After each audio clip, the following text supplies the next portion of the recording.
পুজো মানেই যেমন খুব আনন্দ করে ঘোরা, তেমন কিন্তু জমিয়ে খাওয়া দাওয়া করা।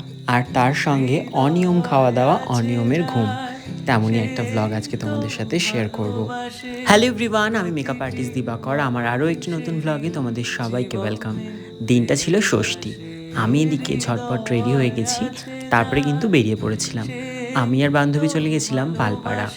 পালপাড়ায় আমরা গেছিলাম অশোকদার সাথে। ওখানে রয়েছে অশোকদার মকটেলের স্টল, সেটাই দেখতে গেছিলাম। আর ওখানে যে পুজোটা হয় সেটাও আমরা ঘুরে দেখব। এই মাঠে আমি ঠাকুর দেখতে এসেছিলাম আজ থেকে প্রায় ৩ বছর আগে, যখন বান্ধবী দুর্গাপুজোতে কলকাতাতে ছিল। প্রথমেই চলে গেলাম প্যান্ডেলের ভেতরে ঠাকুরটা দেখতে, আর ঠাকুরটা ছিল ভীষণ সুন্দর।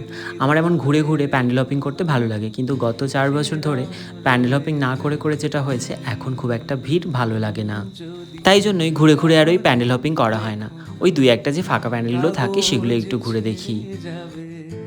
ঠাকুর দেখা তো কমপ্লিট, এবার খাওয়া দাওয়ার পালা শুরু। প্রথমে খেয়েছিলাম ফুচকা, তারপরে কিন্তু খেয়েছিলাম ১ প্লেট মোমো।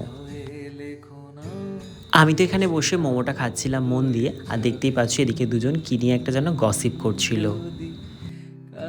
মোমো খাওয়া কমপ্লিট হয়ে গেল, তারপরে নিয়ে নিলাম একটা স্পাইরাল পটাটো। আমার এটা খেতে খুব ভালো লাগে, কোনো মেলায় বা কোথাও ঘুরতে গেলে আমি কিন্তু এটা খাই। তো তোমাদের কার কার এটা ভালো লাগে সেটা কিন্তু আমাকে কমেন্টে জানিও। এরপর অনেকক্ষণ বসেছিলাম পালপাড়ার ওই মাঠে, তারপর কিন্তু চলে যাচ্ছে এখন সেন্ট্রাল পার্কে। তখন ঘড়ির কাঁটায় অলরেডি রাত্রির ১টা বাজে।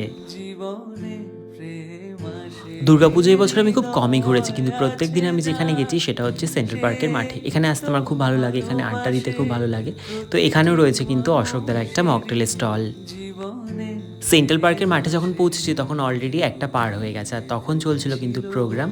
এখানে দাঁড়িয়ে একটু প্রোগ্রামও দেখে নিলাম। এরপর চলে এসেছিল বোন, পুচু আর অভিজিৎ। পুচু দেখতে পাচ্ছ ঘুমিয়েই পড়েছে, ওরা ঠাকুর দেখতে বেরিয়েছিল। তাই আমাকে ফোন করে বললো, তুই কোথায় আছিস? আমি ছিলাম সেন্ট্রাল পার্কের মাঠে, আমার সাথে দেখা করতেও চলে আসলো।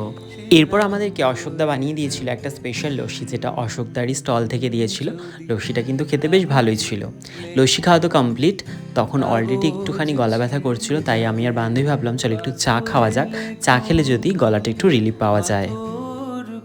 আমি খুব একটা চা খেতে ভালোবাসি না, কিন্তু গলা ব্যথা করছিল তাই একটু চা খেয়ে নিলাম। তারপরে অনেকক্ষণ বসে থেকে এখন চলে যাচ্ছি বাড়ির দিকে। বাড়ি যাওয়ার পথে তখন কিন্তু অনেক খিদে পেয়ে গেছিলো। তখন বাজছিল প্রায় ঘড়ির কাঁটায় ৪টে। আর ওই সময় আমরা কিছু না পেয়ে তখন কিন্তু খেয়েছিলাম বিরিয়ানি। এই যে পুজোর সময় খাওয়ার অনিয়ম, ঘুমেরও অনিয়ম। খাওয়া দাওয়া কমপ্লিট করে এবার চলে যাচ্ছি বাড়ির দিকে। তাহলে চলো আজকের এই ছোট্ট ভ্লগটা এখানেই শেষ করি। কেমন লাগলো অবশ্যই কমেন্টে জানিও। ভালো লাগলে লাইক কমেন্ট শেয়ার করে দিও। দেখা হবে পুজোর একটা নতুন ভ্লগ নিয়ে। সবাই খুব ভালো থেকো, সুস্থ থেকো। দেখা হবে খুব শিগগিরই।